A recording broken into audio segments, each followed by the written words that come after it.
सियालकोट की तहसील समड़ियाल में land mafia का राज।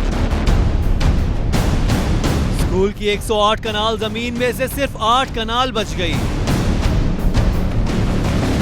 गूंगे बहरे बच्चों के स्कूल की जमीन पर भी कब्जा। इंतजामिया किराए की बिल्डिंग में स्कूल चलाने पर मजबूर। सरकारी जमीन को बेचने का ठेका आखिर किसने दिया?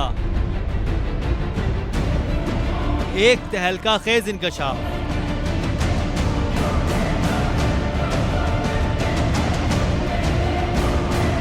इंकशाफ की टीम को अपने जराये से खबर मिली कि सियालकोट की तहसील समड़ियाल में सरकारी स्कूल की 108 कनाल जमीन में से 100 कनाल कब्जा माफिया हड़प कर गया है और तालिबे इल्मों का कोई पुरसाने हाल नहीं। खबर मिलते ही इंकशाफ की टीम लाहौर से पहुंची सियालकोट की तहसील समड़ियाल। ये है महकमा एजुकेशन की वो जगह जहां पर राज है लैंड माफिया का। जी आप इस वक्त देख रहे हैं कि ये इस वक्त जो प्राइमरी स्कूल है यहाँ पर, जो कि इन मासूम बच्चों के लिए बनाया गया है ताकि ये तालीम के जेवर से आरास्ता हो सकें। और ये इस वक्त एक इतने से कमरे में, एक छोटा सा कमरा है, उसमें आप बच्चों की तादाद देख सकते हैं कि कितनी बड़ी तादाद में यहाँ पर बच्चे मौजूद हैं और उनके लिए जगह नहीं है क्योंकि उनकी ज़मीन जो है उस पर कब्ज़ा हो चुका है। तो इसलिए एक एक क्लास में दो जो है क्लासेस के बच्चे जो हैं थर्ड कौन कौन सी इसमें क्लास सर पढ़ रही है? 5वीं और तीसरी क्लास के बच्चे जो है ना वो इस वक्त यहाँ पर पढ़ रहे हैं। तो सर मुझे बताइएगा कितने अरसे से ये सारा सब कुछ हो रहा है और यहाँ पर? और सर अभी 2 कमरे हमारे बन रहे हैं नए। अभी तो हम बहुत ज़्यादा मुश्किल में हैं कि अल्हम्दुलिल्लाह स्कूल समड़ा शहर का वाहद ये स्कूल है जिसकी तादाद अबव 300 है। ठीक है जी, बाकी कोई 150 ज़्यादा है। तो हमारे साथ यकीनन बहुत बड़ी प्रॉब्लम है मेरे स्कूल में जगह की। पहले मैं आपको बता चुका हूँ कि मैंने कमरों को बाई पार्ट किया हुआ है, दरमियान में ब्लॉक वगैरह लगा के तो मैंने उनके हिस्से किए हुए हैं क्योंकि एक कमरे में तो 2 क्लासें पढ़ाना बहुत ही मुश्किल है। मुश्किलात की भरमार है लेकिन इसके बावजूद इस स्कूल का सालाना नतीजा इंतहाई शानदार है।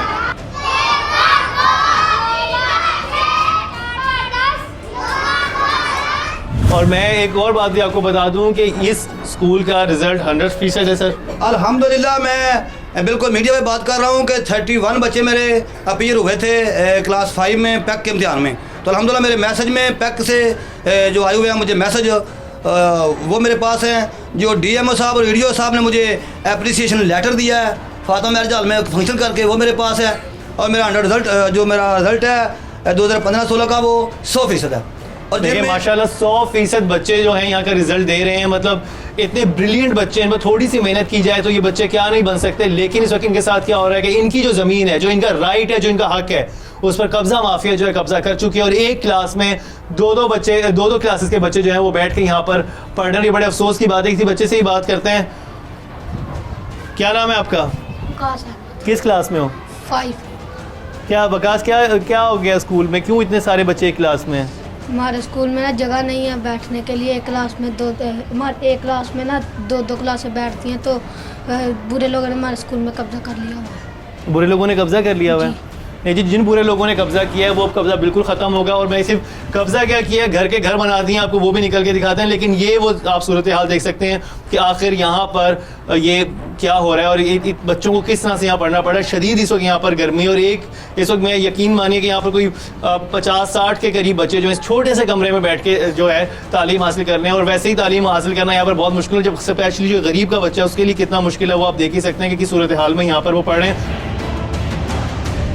स्कूल के हेडमास्टर ने हमें वो दस्तावेजात दिखाई जिनके मुताबिक महकमा एजुकेशन की अराजी 108 कनाल थी। ये अलग बात कि अब स्कूल के पास 108 में से सिर्फ 8 कनाल बाकी बची है। उसके बाद ये नंबर है 6 कनाल का। जी, ये 6 कनाल और ये 2 कनाल और 4 मरले जिस पे हम काबज हैं एजुकेशन डिपार्टमेंट। ठीक है, बाकी ये 108 कनाल और 12 मरले में जो बाकी जगह है वो कम अज़ कम मैं 12-6-8 को मैंने ज्वाइन किया था स्कूल को। 12-6-8 को। अच्छा ठीक है, अब 2008 से यहाँ पर जी। उससे पहले क्या हुआ, जब मैं तो यही जगह हमारे पास थी। अब महकमा रेवेन्यू के मुताबिक ये 108 कनाल और 12 मरले है जिसकी डिटेल सारी नंबर वाइज खतौनी नंबर, ठीक है जी, खसा नंबर आपके सामने है। बाकी जगह किधर है, कहाँ है, कौन काबिज है, आई डोंट नो। लेकिन ये है कि स्कूल की 108 कनाल जो जमीन थी ये मैं नहीं उसमें कह से रहा। सिर्फ 8 कनाल आप लोगों के पास सारी ये तो क्लियर बात है, ये है जो मतलब महकमा रेवेन्यू का ये फर्द है, ठीक है, इसके लास्ट पे उनके साइन है, ये देखिए।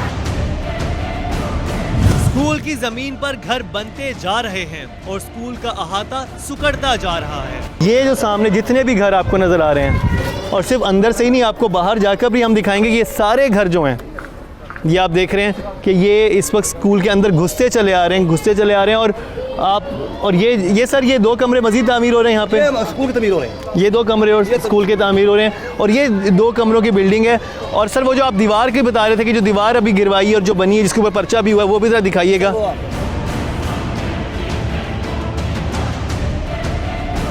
ये वो घर हैं जिन्होंने कब्ज़ा कर लिया है, और ये सिर्फ 100 कनाल तक की जो ज़मीन है आगे तक, वो इसके पीछे तक है, जो सारी इस वक्त जो है कब्ज़ा माफिया जो है खा चुका है। और ये प्रॉपरली बेची गई है सरकारी ज़मीन, और वो भी यहाँ की पॉलिटिकल फिगर ने बेची है, वो हम आगे चल कर आपको ज़रूर दिखाएंगे। जी यहाँ पे जी दीवार बन रही थी। अब वो जो कबूतरों वाला सारा ना, पहले ये था सारा, ये सारा प्लेन था, स्कूल का हिस्सा था। तो जब ये घर तमीर हो रहा था तो मैंने अपने उस वक्त थे डिप्टी जनाब राना सरपंच साहब, तो उनसे मैंने साइन करवा के बिठाने गया, वो ले गए, लेकिन ये आधे घंटे के बाद ये लोग छोड़ के आ गए थे और उन्होंने मकान तमीर कर लिया था। अब ये जो आप इंटे देख रहे हैं, ये दीवार यहाँ तक ले आए थे, जो डीओ यकीन मानिए दिल दुखता है और बड़ा उनको खुदा का खौफ भी महसूस नहीं होता। मतलब कि बच्चों की स्कूल की ये ज़मीन है, और एक ऐसे घर, जितने घर आपको सामने नज़र आ रहे हैं सब गैर कानूनी है। ये जितने आप घर देख रहे हैं सब गैर कानूनी है। और फिर आते आते और ये हेडमास्टर साहब ने थोड़ी सी जो जगह, और ये थोड़ा सा एरिया बचा है स्कूल के लिए, जिसको ये लोग मुकम्मल तौर पर जो ख़त्म करने के चक्कर में कि बच्चों का स्कूल ही यहाँ से ख़त्म हो जाए। ये अगर आप देखेंगे तो ये सारी ज़मीन जो है, जिसके ये स्कूल की ज़मीन है, जिस पे प्रॉपर घर बन चुके हैं, लोग सेटल्ड हैं। और मुझे ये समझ नहीं आ रही, जो भी हम बाहर जाके बात करेंगे, आखिर अगर ये स्कूल जो थे, ये स्कूल की ज़मीन पर इस तरह से कब्ज़ा हुआ और ये सब चीज़ें हुई भी हैं, तो इनको ये बिजली कैसे मिल गई, ये टैक्स पेयर कैसे बन गए ये सब लोग, उसमें कौन कौन मुलविस है? यानी क्योंकि ये जो एक जुर्म होता है, ये कोई एक इंसान इंडिविजुअली नहीं करता है, इसमें पूरी माफिया इन्वॉल्व होती है, और एक्साइज से लेके टैक्सेशन से लेके जितने भी लोग हैं वो सब इसमें इन्वॉल्व हैं। उनसे भी जानेंगे कि आखिर वो कैसे एक स्कूल पे ही ज़मीन पर हुए हुए कब्जे पे कैसे वो बिजली दे सकते हैं, कैसे पानी कनेक्शन दे सकते हैं, कैसे गैस आ सकती है, आखिर किया क्या गया है पिछले 10-12 सालों में इस स्कूल की ज़मीन के साथ, और आप देख ही रहे हैं। कब्जा माफिया ने ये जमीन हथियाने के लिए बैक वक्त कई हरबे इस्तेमाल किए, कहीं जोर जबरदस्ती करके दीवारें खड़ी की तो कहीं मजार बना दिए। अब ये स्कूल के अहाते के अंदर ही ये कोई 2009 और 10 में जी यहाँ पर एक ये कब्र बना दी गई कब्ज़ा माफिया ने, ताकि एक रिलीजियस फैक्टर भी यहाँ पर लाया जा सके कि भाई यहाँ पर एक मज़ार भी, उस मज़ार को बनाने की कोशिश भी की गई। पहले ये रास्ता था, ये पूरे स्कूल में बच्चों के आने का रास्ता था, जो कि बंद कर दिया गया, और ये जी एक कब्र बना के इसको मज़ार का रंग दिया गया। अब जो यहाँ पर वो मज़ार पर जो मुजावर होते हैं वो तो चले गए, जो पहले था वो उसकी भी डेथ हो गई, उसकी भी शायद यहीं पर उन्होंने कहीं कब्र बना दी, तो वो 2 हज़ार को बड़े से बड़ा करते जाएंगे। इस तरह स्कूल की ज़मीन जो है वो खाने का पक्का इरादा है कब्ज़ा माफिया का। ये कमरा बना लिया गया है, और मैं वही देख रहा हूँ कि बिजली के कनेक्शन यहाँ पर हैं, पानी कनेक्शन यहाँ पर हर एक को मिले हुए हैं, वो कैसे मिले हुए हैं ये समझ नहीं आ रही है। और उस हवाले से ज़रूर ये जो है जितने भी यहाँ पर है, स्पेशली समड़ियाल के सियालकोट में, उनको ये देखना चाहिए कि आखिर कौन इनको कनेक्शंस देता है, कौन बिजली यहाँ पर प्रोवाइड कर रहा है, और वो कितने पैसे उनसे खा रहा है। क्योंकि ऐसे तो सब कुछ नहीं हो सकता, क्योंकि आप अगर एक लीगल कनेक्शन भी लेने जाते हैं तो उसमें इतनी फॉर्मेलिटीज़ आपको पूरी करनी पड़ती हैं, और यहाँ पर तो ये सब इलीगल हो रहा है। तो ये कैसे हो रहा है कि पूरी आबादी बना दी गई है स्कूल की ज़मीन पर। जहां बच्चों के स्कूल के लिए मुख्तस जमीन न होने के बराबर रह गई है, वहीं लड़कियों का स्कूल इसी सूरत हाल से दो चार है। यहाँ पर एक बॉयज़ स्कूल तो हमने आपको दिखाया, यहाँ पर एक गर्ल्स प्राइमरी स्कूल भी है, जो एक्चुअली वार्ड नंबर 6 का स्कूल था, लेकिन वहाँ पर ज़मीन न होने की वजह से उसको यहाँ पर शिफ्ट कर दिया। और यहाँ की सूरत हाल भी बहुत मखदूश है। यहाँ पर 300 से करीब बच्चियाँ जो हैं वो इधर ज़ेर तालीम है, तालीम के ज़ेवर से आरास्ता हो रही हैं, और उनको सिर्फ 3 रूम हैं जहाँ पर, बल्कि 2 रूम हैं और एक ये बरामदा जहाँ पर ये बच्चियाँ बैठ के जो हैं पढ़ रही हैं। तो मेरे साथ यहाँ के काउंसलर जो हैं, अवामी नुमाइंदे यहाँ के नासिर वड़ाई साहब, वो मौजूद हैं, इनसे बात करते हैं। अस्सलाम वालेकुम। वालेकुम अस्सलाम। सर, ये क्या हो रहा है आपके इलाके में? आप इस एरिया को आप देख रहे हैं और मतलब ज़मीन पे कब्ज़ा हुए चला जा रहा है कि ये आखिर कोई इसको रोकने वाला कोई नहीं, और इतने बासार अफराद क्यों हैं वो लोग? कौंसलर नासिर बड़ाइच ने न सिर्फ इस बात की तस्दीक की बल्कि इस हकीकत से भी पर्दा उठाया कि सब कुछ जानने के बावजूद अफसरशाही ने आंखें बंद कर रखी हैं।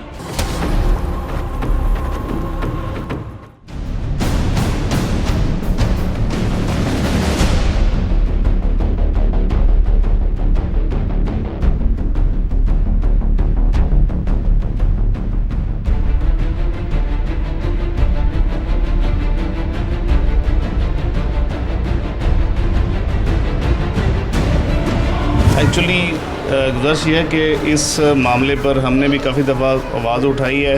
मैं तो एक्चुअली पहली दफ़ा नुमाइंदगी मिली है मुझे यहाँ पर हमने अपने तौर पर एक समझा के फ़र्द होने के नाते बड़ी कोशिश की, यहाँ पर बड़ी कंप्लेंट्स की, ऊपर जो आला अफसरान है उनको बताया कि इतनी बड़ी जगह जो है एजुकेशन डिपार्टमेंट की पड़ी हुई है और उस पर कब्ज़े हो रहे हैं, तो इसके लिए कुछ करें।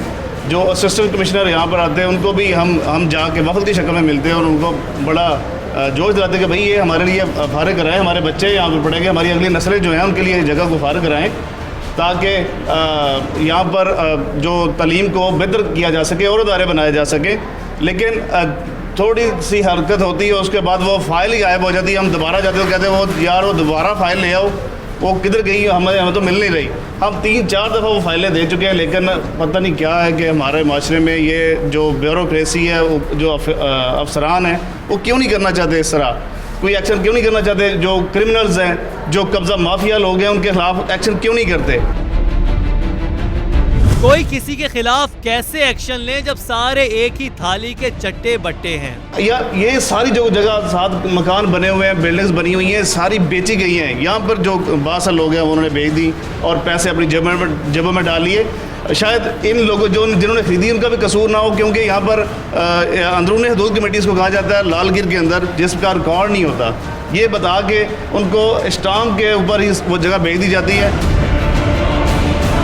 जाहिर बात है आवाम को मतलब हर लेवल पे बेवकूफ़ बनाया जा रहा है कि वो अपना घर, अपनी ज़मीन ख़रीदने के लिए भी कहीं पर पैसे दे रहे हैं, और ये बहुत बड़ा स्कैम है। जब से हमारा शो शुरू हुआ है हमें सबसे ज़्यादा जो फ़ोन कॉल्स आती हैं वो इसके हवाले से आते हैं कि हमारी ज़मीन पे कब्ज़ा हो गया, हमें प्लॉट दे के हमें प्लॉट नहीं मिला, हमने पैसे सारे जमा करा दिए, एक साथ सारी हमने भर दी हैं, लेकिन उसके बावजूद हमारा प्लॉट हमें नहीं मिला है। तो और फेक किस्म की जो है हाउसिंग सोसाइटीज़ होती है, तो यहाँ पर भी आवाम को चूना लगाया गया, आवाम को सरकारी ज़मीन बेच दी गई। इस जमीन के हवाले से सुप्रीम कोर्ट ने सोमोटो एक्शन भी लिया था। पंजाब की इंतजामिया से जवाब तलबी की गई तो फाइल ऊपर से नीचे तक पहुंची, मगर फिर कहीं खो गई, दबा दी गई। मगर आज इंकशाफ की टीम इस केस को एक बार फिर उजागर करने निकली है, क्योंकि ये मामला मुस्तकबिल के मेहमारों का है, हमारे बच्चों का है। महकमा एजुकेशन की इस 108 कनाल अराजी पर एक और स्कूल भी बनना था, स्पेशल बच्चों का स्कूल, गूंगे बहरे बच्चों की दरसगाह। लेकिन उस स्कूल के लिए सरकार ने यहाँ जमीन तो दे दी, लेकिन स्कूल बनने से पहले कब्जा माफिया ने कब्जा जमा लिया, और अब कैसे वो स्कूल एक किराए की बिल्डिंग में चल रहा है, ये भी हम आपको प्रोग्राम में आगे चलकर दिखाएंगे। लेकिन जिन लोगों ने कब्जा माफिया से ये जमीन खरीदी। कैसर साहब, आपको पता है कि आपका जो घर है वो स्कूल के अराजी के ऊपर बना हुआ है? नहीं, ऐसा नहीं पता। आपको नहीं पता? कितने अरसे से रह रहे हैं यहाँ पे? मेरे तो 25 साल हो चले हैं। 20 से 25 साल हो गए। तो किसने ज़मीन अलॉट की थी? किसने? राना जंगशेर से। राना जंगशेर ने दी थी? क्या क्या था? वो कागजात बना के दिए थे? क्या कहा था? हाँ जी, उधर से ले ही थोड़े थोड़े पैसे दे देते हैं ना। कितने पैसे दिए थे? वो तो बोरा पता है, हमारे सारे वाले साहब ने ले ही। आपके वालिद ने ली थी? हाँ जी, हाँ जी। तो इससे कोई पेपर, कोई तो कागज़? हाँ जी, दिया उन्होंने, हरे वाले साहब को लिए। वो है? वो दिखा सकते हैं पेपर? नहीं, उन्होंने को उन्होंने जो बताया लिया आवे जा, उन्होंने को लिए ऐसा अभी रजिस्ट्री ना लेकर भाई। अब जरा इस दूसरे घर के मकीन का मौक़िफ़ मुलाहिजा कीजिए। कितने में खरीदा घर आपने? ये तकरीबन 18 के लगभग खरीदा। 18 लाख में आपने चीज़ खरीदी, लेकिन आपने उसको पेपर वर्क नहीं करवाया? आपको नहीं मालूम कि क्या? जो हमारे दूसरे रिलेटिव थे उन्होंने इनसे मतलब यकीन किया हुआ था, उनके आपस में दोस्ती थे, उनके बेस पर हम ले उनके बेस पे। हाँ, लेकिन आपको क्या इस बात का अंदाज़ा है कि ये जो सारी, क्योंकि मैं तो यहाँ का मुकामी हूँ नहीं। आप है नहीं मकामी, लेकिन आपने 18 लाख तो आपके थे ना? सिर्फ मतलब मैंने अपनी रिहाइश करने के लिए अपने गाँव को छोड़कर ये। बिल्कुल सही सर, आपने बिल्कुल सही फैसला किया। हर इंसान यही करता है कि कोई घर बनाता है। हाँ जी, तो बना घर मिल गया। हाँ, तो अब इसमें कोई थोड़ी बहुत चेंज की है। हाँ, तो कर रहे हैं। मैं आपको सिर्फ ये बता दूं कि आपको क्या मालूम है कि ये सारी जो ज़मीन, जो जितने भी घर हैं यहाँ पे बने हुए, वो सरकारी ज़मीन पे हैं। ये तो सर इन मुकामी लोगों को पता है, हमें मैं तो यहाँ लेकिन आप इस बारे में आपको परेशानी नहीं हुई कि आपके 18 लाख रुपए की आपने चीज़ खरीदी और आपको ये पता चले कि वो ज़मीन ही सरकारी और किसी ने बेवकूफ़ बना के जो ज़मीन बेची हुई है? तो वो तो फिर आप उनसे सवाल करें ना जिन्हें हमें लोगों से बातचीत के दौरान एक स्टाम्प पेपर भी हमारे हाथ लगा। गोया कब्जा माफिया के खिलाफ एक और सबूत मिल गया। अच्छा जी, ये एक स्टैम्प मिला है हमारे पास और जो कि एक किसी ने दिया, उसमें जी शमशाद अली वल्द चौधरी शेर मोहम्मद जो हैं उन्होंने जी ये ज़मीन बेची है और जबकि गवाहान जो हैं उनमें राना अली शेर एडवोकेट समड़ियाल भी हैं। अब राना अली शेर जो हैं एडवोकेट जो हैं ये बेटे हैं राना जंगशेर साहब के, और जो शमशाद अली हैं जी वो भाई हैं राना जंगशेर साहब के, और ये पीछे उनकी सिग्नेचर भी हैं और इकरारनामा और स्टैम्प वगैरह ये हर चीज़ ये आपको नज़र आ रही होगी लगी हुई है। और इस तरह से जो है इन्होंने सरकारी ज़मीन जो इस पूरी फैमिली ने, वो पूरी फैमिली ही मुझे मुलव्वस लग रही है क्योंकि दिलशाद का नाम भी आ रहा है, राना ये शमशाद अली का नाम भी आ रहा है, और उसके अलावा जो उन्हीं के जो बेटे एडवोकेट हैं वो जी इन स्टैम्प पेपर पर साइन करके इस तरह से जी ज़मीन की जो है बंदर बाँट कर रहे हैं। और ये तो अभी नई है, ये कोई 2015 में जी ये ज़मीन जो है ये इस तरह से कितने में मुबलग तकरीबन 3 लाख रुपए में जो है इस तरह से ये प्लाट जो है 5 मरले का इस तरह से जी ये बेचा गया है। तो ये सिचुएशन यहाँ पर चल रही है। सरकारी जमीन पर काबिज जिस शख्स से भी इंकशाफ की टीम ने बात की, उसका मौक़िफ़ यही था कि उसने जमीन पर कब्जा नहीं किया बल्कि उसे बाकायदा खरीदा है। सिर्फ रिहायशी मकान ही नहीं, कब्जे की सरकारी जमीन पर लोग बाकायदा कारोबार भी कर रहे हैं। जी इस वक्त मैं स्कूल के राज़ी में ही मौजूद हूँ, यहाँ पर एक कारखाना है और ये यहाँ पे फुटबॉल बनाया जा रहा है। जैसे को पता है कि सियालकोट समड़ियाल बहुत फेमस है ये खेलों के सामान के हवाले से। यहाँ पर जो इस कारखाने के मालिक हैं वो मौजूद हैं, इनसे बात करते हैं। अस्सलाम वालेकुम। क्या नाम है आपका? ताहिर महमूद। ताहिर साहब कब से काम कर रहे हैं यहाँ पे? हो गए ना 20-25 साल। तो ये ज़मीन का कुछ पता है आपको, किसने आपको दी, किसने अलॉट की? ये हाँ ज़मीन जंगशेर को ली। जंगशेर से लिया आपने? अच्छा, तो जंगशेर क्या है, वो काउंसलर जो है यहाँ का? हाँ, चेयरमैन से। आप चेयरमैन बनने वाले हैं, तो उसने तो क्या उसने कैसे कितने की ज़मीन दी थी, कितने रुपए मरला? मुझे नहीं पता, ये बड़े भाई को पता है। बड़े भाई को पता है, उन्होंने ख़रीदी थी ज़मीन। और आपको ये बात पता है कि आपका जो ये कारखाना ये स्कूल की ज़मीन के ऊपर है, सरकारी ज़मीन के ऊपर है? ये आपको नहीं बताया किसी ने? बस आपने शेर जंग से ख़रीद ली और बस ख़रीद ली? हमें आज तक नहीं पता इस बात का। नहीं, अब आपको आज पता चल गया ना। तो आपका जो कारखाना है ये स्कूल की ज़मीन के ऊपर है। अजब अंधेर नगरी और चौपट राज है, किसी को कुछ पता नहीं। लैंड माफिया ने बड़ी मंसूबा बंदी के साथ सबकी आंखों में धूल झोंकी है। और ये हम उस कारखाने के ऊपर आए, मैंने कहा कारखाने के ऊपर से आकर भी आपको दिखाया जाए कि एक्चुअली ये कारखाना किस जगह पे वाक़ है। ये देखें, ये पीछे स्कूल है और ये कारखाना जो है उस वक्त उसकी ज़मीन के ऊपर बनाया गया और ये 20 साल से जो है ऐसे ही बना हुआ है। और जो ज़मीन अलॉट की गई थी वो शेरजंग साहब ने की थी। और ये जितने आप यहाँ पर नज़र दौड़ाएंगे, जितने घर यहाँ पर बने हुए हैं और जितने इस तरफ ये घर बने हुए हैं, ये सब गैर कानूनी तौर पर बने हुए हैं। और इन घरों को जो है ऐसे ही अलॉट किया गया था और उस पर जो जितने लोग नाम ले रहे हैं, जितने भी यहाँ की आवाम जो नाम ले रही है कि उन्हें ज़मीन किसने अलॉट की थी, वो जी शेर जंग साहब जो हैं उन्होंने ये ज़मीन अलॉट की थी, जो कि काउंसलर हैं नून लीग के, मुस्लिम लीग नून के। अब ये नून लीग और मुझे ये भी पता चला है कि वो इस वक्त उनको यहाँ के MNAs MPs बहुत ज़्यादा सपोर्ट कर रहे हैं फॉर चेयरमैनशिप के लिए। और अगर एक ऐसा इंसान जो कि सरकारी इमलाक को अगर बेच चुका है, स्पेशली स्कूल के बच्चों की ज़मीन जो है वो दूसरे लोगों को बेच चुका है और वो उन बच्चों की जो कि स्पेशल बच्चे हैं और गरीब लोगों के बच्चे हैं उनकी ज़मीन को बेच चुका है, तो वो आगे समड़ियाल का जो कि अब नई तहसील है, न्यू बॉर्न तहसील है, उसका क्या हशर करेगा वो बाद में ये आप सब लोग जान ही सकते हैं। लेकिन यहाँ पर हम नज़र दौड़ाएंगे तो ये सारे घर जो हैं जो इस तरफ नज़र आ रहे हैं और जो मेरी बैक पे नज़र आ रहे हैं, ये सब जो हैं ये गैर कानूनी तौर पर कब्ज़ा माफिया है। सरकारी खाते में जमीन की मलकियत किसके हाथ में है और यहाँ के बासियों को चूना लगाने वाले लैंड माफिया के खिलाफ कब और कैसे होगा एक्शन? प्रोग्राम में आगे चलकर अफसरशाही के दरवाजे पर भी दस्तक देंगे, उन्हें जगाने की कोशिश करेंगे। लेकिन उससे पहले आपको स्पेशल बच्चों के उस स्कूल में लिए चलते हैं जो इसी कब्जा माफिया की वजह से किराए की बिल्डिंग में चल रहा है। इस वक्त हम government special education middle school Samrial में मौजूद हैं और जैसा कि मैं आपसे जिक्र कर रहा था कि इस वक्त ये जो बच्चे जो हैं यहाँ पर बहुत सारी कोई 100 से ऊपर की तादाद है इन बच्चों की जो कि स्पेशल बच्चे हैं और इनको जो है इस वक्त किराए की बिल्डिंग मिली हुई है जहाँ पर इनको तालीम दी जा रही है, क्योंकि इनकी जो असल बिल्डिंग है यहाँ जहाँ इनकी असल बिल्डिंग बननी है, जो इनकी ज़मीन है 19 कनाल जो कि जिनकी फ़र्द इन लोगों को मिल चुकी है, वहाँ पर अभी तक क्यों नहीं इनका स्कूल बन सका, क्या मजबूरी हैं, उसके हवाले से बात करते हैं। अस्सलाम वालेकुम। वालेकुम सलाम। सर क्या नाम है आपका? मेरा नाम साकिब सिद्दीकी है। साकिब साहब, आप यहाँ पर क्या मैं एज अ टीचर यहाँ काम आप एज टीचर काम कर रहे हैं। अच्छा, आप लोगों को मालूम होगा कि आपको 19 कनाल ज़मीन जो है आप लोगों के लिए मुख्तस है इस वक्त शेरा वाला जो जगह है वहाँ पर, और तो क्या वजूहात हैं कि आप लोगों का स्कूल नहीं बन पा रहा और आपको एक सरकारी जो एक किराए की जो बिल्डिंग है उसके अंदर जो है आपको इन बच्चों को पढ़ाना पड़ा, जबकि इनका जो राइट है, इनकी जो अपनी जगह है वहाँ पर इनका स्कूल नहीं बन सका। आखिर क्या वजह है? वो वजह यह है कि हमारे पास बोर्ड ऑफ रेवेन्यू का लेटर नहीं है। बोर्ड ऑफ रेवेन्यू का लेटर, यानी कि आपको ज़मीन मिली नहीं है अभी तक? जी, अभी तक हम बोर्ड ऑफ रेवेन्यू का लेटर नहीं है, फ़र्द मौजूद है हमारे पास। फ़र्द मौजूद है, लेकिन आप ज़मीन आपकी हैंड ओवर नहीं की गई।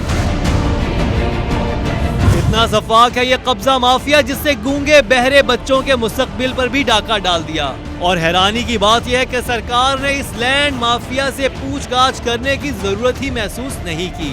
ज़मीन लोगों की हैंड ओवर नहीं की गई और वो हो भी नहीं सकती हैंड ओवर, क्योंकि उस पर तो कब्ज़ा हो चुका हुआ है और वहाँ पर ऑलरेडी जो बादशाह अफराद हैं वो काबिज़ हैं इन बच्चों के, इन स्पेशल बच्चों के। मतलब वो किस किस की बद्दुआएं लेंगे। मैं तो सिर्फ ये सोच रहा हूँ कि आखिर उनकी रूह नहीं कांपती, उनको ये लगता नहीं है कि एक दिन उन लोगों ने भी मरना है और कल को उनकी भी औलादें होनी है। और यहाँ पर आप देखेंगे कि इन बच्चों को इस एक किराए की बिल्डिंग में जो है अपनी तालीम हासिल करनी पड़ी है, क्योंकि इनके जो स्कूल की जगह है, जो इनका राइट है, जो इनकी ज़मीन है, वो आम बच्चों की तो खा गई, इन स्पेशल बच्चों की ज़मीन भी जो है वो कब्ज़ा माफिया ग्रुप जो है वो खा चुका है। और ये बच्चे जो है इस वक्त किराए की बिल्डिंग में पढ़ने पर मजबूर है। तो ये मसला सिर्फ 10-12 स्पेशल बच्चों का नहीं, बल्कि यहाँ तालीम हासिल करने वाले इन स्पेशल बच्चों की तादाद तकरीबन 100 है। तो कितनी स्ट्रेंथ है बच्चों की यहाँ पर? 100 करीब है, 98। और एक्चुअली अगर इनका स्कूल बनता है तो इनको कितने कमरे चाहिए उस स्कूल के लिए, और कितनी? वो तो हर क्लास के लिए का अलग सेपरेट रूम। मिडिल स्कूल है तो यहाँ पर तो इस किराए की बिल्डिंग में तो इतने नहीं होंगे कमरे। हाँ, वो भी एडजस्टमेंट की हुई है, साथ एडजस्टमेंट की हुई है। मतलब ये देखें ना कि हर जगह मजबूरी की हालत में एडजस्टमेंट चल रही है। वहाँ पर भी एक क्लास में जो है 2-2 क्लासेस के बच्चे बैठ रहे हैं, और यहाँ पर भी यह हाल है कि एक सरकारी किराए का घर है जहाँ पर कितनी जगह हो सकती है, और यहाँ पर एडजस्ट किया जा रहा है इन बच्चों को पढ़ाई के लिए, और सही तरह से की तालीम भी यहाँ पर नहीं हो पा रही।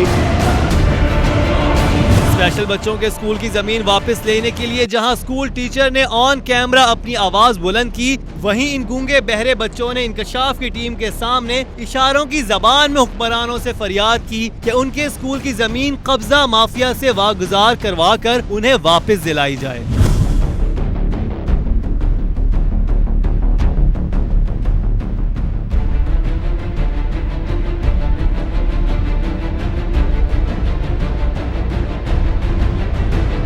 इन मासूमों की फरियाद सुनने वाले शायद बहरे हो चुके हैं, लेकिन इंकशाफ की टीम उन मासूम बच्चों की आवाज अरबाब इख्तियार तक जरूर पहुंचाएगी और उनके हक की राह में हायल तमाम वजूहात से भी पर्दा उठाएगी।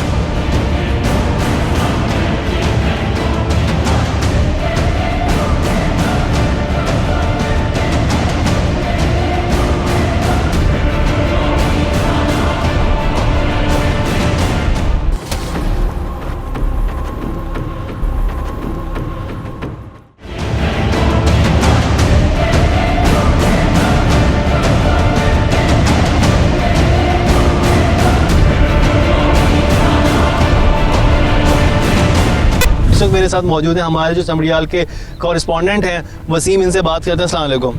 अस्सलाम वालेकुम सर। वसीम, इतना बड़ा ये मसला हुआ है कब्जे का, और स्कूल की जो है 100 कनाल के करीब जो अराजी जो हड़प कर गई है कब्जा माफिया, तो क्या कहना है यहाँ पे, और ये क्यों इतने अरसे से ये होता चला है कि उस पर कोई एक्शन क्यों नहीं हुआ अभी तक? जी, एक्चुअली ये तहसील जो है वो 2005 में जब बनी, जब बाकायदा अनाउंस हुई गवर्नमेंट लेवल पे, तो उससे पहले का ही इसका रिकॉर्ड जो था वो ऐसे स्कैटर्ड था। मतलब मीन आप कह सकते हैं कि डस्का में कुछ इसका रिकॉर्ड पड़ा हुआ था, कुछ सियालकोट के एरिया में पड़ा हुआ था, तो इसका ऐसा कोई रिकॉर्ड नहीं था इस अराजी का। तो ये जब बाद में तहसील बनने के बाद जब इसको बाकायदा तौर पे महकमा जो है तालीम, जो एजुकेशन का महकमा है, उसके नाम इसको बाकायदा किया गया इस सारी अराजी को, तो उसके बाद फिर ये इसको और वो जो डॉक्यूमेंट्स भी आपको स्क्रीन पे चलते हुए नज़र आ रहे होंगे कि वो सारे ओरिजिनल डॉक्यूमेंट्स हैं जो कि ये एजुकेशन के जो महकमा है, जो महकमा तालीम है, उसके पास की उनकी ये ज़मीन है 108 कनाल, जिसमें से अब जो है सिर्फ 8 कनाल जो है स्कूल के पास है, बाकी सब कब्जा माफी हड़प कर चुके हैं। किसने कितना हिस्सा बटोरा? हमने पूरी दयानतदारी के साथ इस केस की तहकीक की और हर वो दरवाजा खटखटाया जहां से कब्जा माफिया के खिलाफ सबूत मिल सकते थे। हक़ाइक़ की खोज में हम इलाका पटवारी के पास भी गए। मुतल्लिका मालूमात इकट्ठी करने के बाद इंकशाफ की टीम पहुंची महकमा एक्साइज के ऑफिस, जहां पर प्रॉपर्टी टैक्स इकट्ठा किया जाता था। हम कब्जा माफिया के खिलाफ एक भरपूर केस तैयार कर सकेंगे। प्रॉपर्टी के मुतल्लिक़ आपका क्या करना है, तो क्या करते हैं आप प्रॉपर्टी को क्या करते हैं?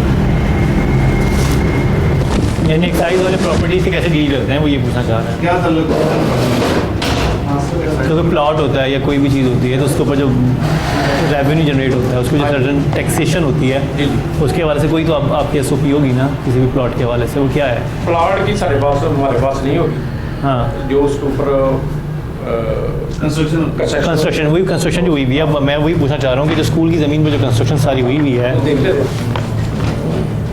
पूरा स्कूल है ना जी जी शेरा बदला हाँ जी ਉਹਦੇ ਇਧਰ ਜਿਹੜਾ ਨਾ ਮੋਰ करीब 4 लाख का पिछला करोड़ आप कितने से अपॉइंटेड हैं यहाँ पे? 2002 से? मैं 2007 7 से, यानी जितना सारा घपला इसी हिस्से में हुआ है। हमें ये जानकर हैरत का झटका लगा कि इस एक्साइज अफसर के रिकॉर्ड में भी महकमा तालीम की जमीन सिर्फ 8 कनाल थी। हमारे पास है गवर्नमेंट की प्रॉपर्टी महकमा तालीम की जी। 8 कनाल है। 8 कनाल है, जबकि एक्चुअली जो महकमा तालीम की ज़मीन है वो 108 कनाल 12 मरले हैं।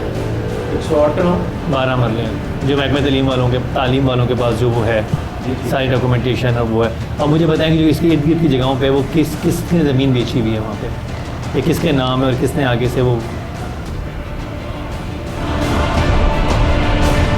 सरकारी अफसर ने इंकशाफ की टीम को रजिस्टर से उन लोगों के बाकायदा नाम बताए जो सरकारी जमीन पर घर बनाकर काबिज से और सरकार को टैक्स भी दे रहे थे। तो उसके साथ एक जान मोहम्मद है, उसके पास भी 1 कनाल है। हाँ, और दूसरा भी जान मोहम्मद लिखा हुआ है, उसके पास भी 1 कनाल है। ये जो आप बता रहे हैं ये इनके PD1 बने हुए हैं? इनके PD1 बने हुए इनके PD1 बने हुए जो आपके पास इनके पास PD1 है ना वो बता रहे हैं। अच्छा बताते हैं। आगे वो राना फरोज है, उसके PD1 बने हुए हैं। और आगे 104 नंबर है, उसका भी PD1 बना हुआ है। नाम बताएं। वो भी सफदर का नाम है। सफदर, ठीक है। और आगे आगे आए इसके पास भी है, और एक है उनके पास अरशद लतीफ़ है। स्कूल की जमीन पर घर बनाकर रहने वाले इन तमाम अफराद के नाम तो रजिस्टर में दर्ज थे, लेकिन हैरत वाली बात यह थी कि उन्हें ये जमीन आखिर किसने बेची, इस बात का कोई रिकॉर्ड नहीं था। मुझे ये बताएं, दिलशाद, शमशाद और राना शेर जंग के नाम पे कौन क्या है? वो उनके नाम नहीं है हमारे पास, लेकिन वो तो बेच रहे हैं ज़मीन वहाँ पे, सबके पास काम पेपर उनका है। सबके पास वो तो मुझे इन साहब ने मुस्कुराकर कहा कि उनके बारे में तो उसे कुछ पता नहीं, लेकिन उस मुस्कुराहट के बाद उस वक्त मौसूफ का चेहरा लाल हो गया जब इंकशाफ की टीम ने कुछ ऐसे सवाल पूछे जिनका इस सरकारी अफसर के पास कोई जवाब ना था। अच्छा सरफराज, मुझे ये बताएं कि अगर एक ज़मीन है जो सरकारी ज़मीन है उस पर कब्ज़ा हो जाता है, ठीक है, और कब्ज़ा करने के बाद आप उसको ये ऐसे PD नंबर कहते हैं, PD1 नंबर कहते हैं, और ये वो नंबर होता है जिसमें आप प्रॉपर्टी का टैक्स देते हैं। यानी कितनी अजीब बात है कि सरकारी ज़मीन पर ही कब्ज़ा हुआ है और उस ज़मीन पर जिन लोगों ने कब्ज़ा किया हुआ है उससे सरकारी टैक्स दे रही है। तो अजीब व गरीब किस्म का यहाँ पर सिस्टम चल रहा है। सरफराज साहब, आप मुझे समझाएं कि ये मुमकिन कैसे है? और ये जब आप ज़ाहिर बात है कोई इशू करते हैं किसी को, ये भी कोई भी चीज़, तो उस पर आप कोई चेक एंड बैलेंस नहीं करते कि क्या है, किसकी ज़मीन है, कौन काबिज़ है। जो भी काबिज़ होगा, यानी मैं किसी की ज़मीन में कब्ज़ा करूँ, आप मुझे PD नंबर दे देंगे? ऐसे तो नहीं होगा। ऐसे नहीं होगा तो फिर ये कैसे हो गया? जनाब, आपने कब्जा माफिया से प्रॉपर्टी टैक्स लेकर उनके गलत काम को एक तरह से कानूनी शक्ल दे दी। तो फिर ये कैसे हुआ है? ये तो 1995-96 का हुआ। तो 95-96 का भी हुआ है। तो उसके बाद जब ये इसके बारे में सो मोटर एक्शन भी हो गया था एक सुप्रीम कोर्ट की तरफ से, ज़मीन के ऊपर सारी चीज़ें हो चुकी हुई हैं, ऑन रिकॉर्ड इतनी सारी चीज़ें हैं, तो फिर ये क्यों अभी तक ऐसे ही है? वो हमारे पास कोई डॉक्यूमेंट्स दें, हम इसको प्रॉपर महकमा तालीम वालों के पास डॉक्यूमेंट्स है, क्योंकि 108 कनाल अराजी है महकमा तालीम के पास। वो हमारे पास दें, हम उसको डिलीट कर देते हैं सारे नंबर। कमाल हो गया। ये है सरकारी नज़्मो ज़ब्त, ये है सरकारी रिकॉर्ड की जांच पड़ताल का तरीका।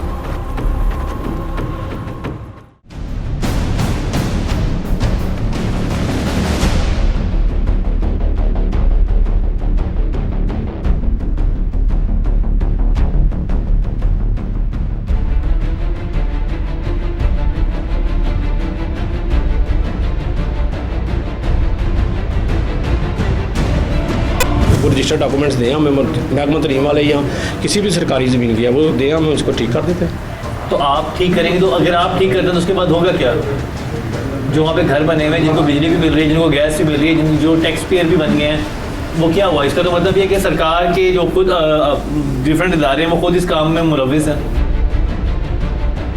अब ये साहब ऐसे बौखलाए कि उनकी जबान पर ताला लग गया। इस सरकारी अफसर को समझ नहीं आ रहा था कि अब कौन सा बहाना बनाए, कैसे जान छुड़ाए। क्या जवाब है इसका आपके पास? मतलब मैं अगर एक जगह से टैक्स ले रहा हूँ, मुझे यही मतलब फिर तो मैं ये कि मैं आजकल को आपके दफ्तर पे कब्जा कर लूँ, आप लोग मुझसे आके से भी ये पूछेंगे भाई आप आके बस ये टैक्स दे दें, बाकी खैर है, बाकी हमारा काम नहीं है। ये तो नहीं हो सकता, ये तो मुमकिन ही नहीं है। ये तो मुझे समझ नहीं आ रही, कॉमन सेंस में नहीं आ रही मेरे बात। और इस वक्त ये आप देखें ना कि सारे जितने प्लॉट हैं जो वहाँ पर जो इस वक्त ये जो मैं आपको पेपर्स आपके सामने जो नज़र आ रहे हैं, बेसिकली वो प्लॉट हैं जो कि सरकारी अराजी पर बना दिए गए हैं और उससे सरकारी टैक्स ले रही है। मुझे तो ये बात समझ नहीं आ रही कि जब आप एक नॉर्मल सही काम लीगल तरीके से भी करवाने के लिए जाते हैं तो 25 चीज़ें वो आपसे पेपर मंगवाते हैं, ये ला के दें, ये ला के दें, ये ला के दें। तो ये इनको इतनी छूट क्यों मिली कि जिसका जो चाहा उसने वो प्लॉट लेके बनवा दिया? हमारे पास तो पहले के नंबर लगे हुए, हमने उसको पहले के नंबर लगे हैं। मैं अभी जिसका एग्जाम पेपर देख के आ रहा हूँ, वही 2015 का है। 2015 तो आपने 1995 के बाद वो जितने मकान बने उससे टैक्स नहीं दे रहे? नहीं, वो 2015 का हम तो उसको नंबर ही नहीं लगाया। तो आपने 1995 के बाद के जो एक्साइज का डिपार्टमेंट से नंबर लगाए नहीं, कितने क्या सर में तो तहसील अब बनी, सारे मकान तो सारे वहाँ पे नहीं हैं। उस स्टाम्प कोई दे दे, हमें उसका त्रास तो नहीं, हमें तो नहीं कोई त्रास है। मुझे आपसे एक बात बताएं, एक सिंपल सी बात है कि एक आप कह रहे हैं 1995 में सर्वे हुआ था जिसके बाद नंबर अलॉट हो गए थे। अब 1995 के बाद वो पूरा इलाका बन गया है, वो बनना शुरू हुआ 2002-2003 के बाद। अब वो सारे मकान नए हैं, तो उसे टैक्स नहीं ले रहे आप लोग? नहीं, वो हमारे पास जो नंबर लगे हुए हैं ना, उनका जो टैक्स बनता है। नंबर लगा हुआ है 2.5 कनाल के घर का लगा हुआ है, ठीक है, 800 नंबर, सही है। अब वो 2.5 कनाल में 8 प्लाट बन के अब जो है 8 प्लाट पे डिफरेंट किस्म के घर वहाँ पर रह रहे हैं। जो उधर हमारे पास लिखा हुआ है ना, उसको हम टैक्स ले रहे हैं। हमें टैक्स सरकारी खजाने में आ रहा है, इस अफसर के लिए इतना ही काफी है। बाकी तहकीक की भला उसे क्या जरूरत है, मगर आज होगी तहकीक, आज होगा इंकशाफ। तो मैं कह रहा हूँ कि अब जो वहाँ पर नए घर बन गए हैं, जहाँ पे नई कंस्ट्रक्शन होगी, तो वहाँ पे क्यों सर्वे नहीं हुआ 1995 के बाद अभी तक? मैं ये जानना चाह रहा हूँ। जबकि इतना बड़ा वहाँ पे स्कैम हो गया है, करोड़ों रुपए की ज़मीन जो आगे पीछे हो गई है, और वो अभी तक यहाँ पर से जाके क्यों नहीं सर्वे हुआ?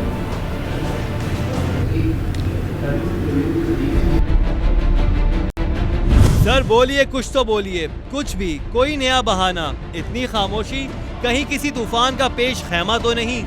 कितने से बाद सर्वे होता है? 5 साल बाद। 95 के बाद 2000, 2005, 2010, 2015, अब तक तो 4 सर्वे मजीद होने चाहिए, तो क्यों नहीं हुए सर्वे? बीच में नहीं हुआ, 10, 11, 12 साल से नहीं हुआ सर। ये अराउंड 20 साल बन रहे हैं, 1995 से लेकर तक 20 साल है। 20 साल, वो 1 साल हुआ है बस, बाकी नहीं हुआ बाकी साल। पुराना शौकत का घर दिखाएं मुझे। पुराना शौकत का घर वो तो भी नया बना है घर।